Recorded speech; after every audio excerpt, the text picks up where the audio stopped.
রাতের অন্ধকারে আসলাম গ্যান্ডারি খাওয়ার জন্য। এই হলো গ্যান্ডারি গাছ। ওদের বড় ভাই গ্যান্ডারি কাটতেছে রাতের অন্ধকারে।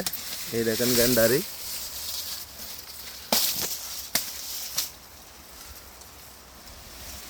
মাশাল্লাহ। গ্যান্ডারিগুলো দেখতে কিন্তু ছোট, কিন্তু গ্যান্ডারির ভিতরে অনেক মজবুত এগুলা। কারণ হয়েছে এগুলা বেশি লম্বা হয় না, বড় হয় না, ছোট ছোট থাকে।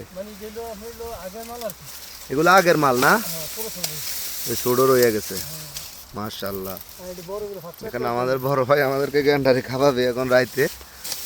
আসলি গ্যান্ডারি ক্ষেতের ভিতরে, বিশাল বড় গ্যান্ডারি ক্ষেত।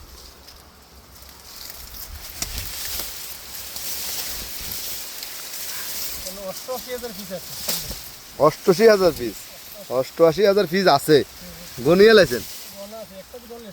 হ্যাঁ, মাশাল্লাহ মাশাল্লাহ।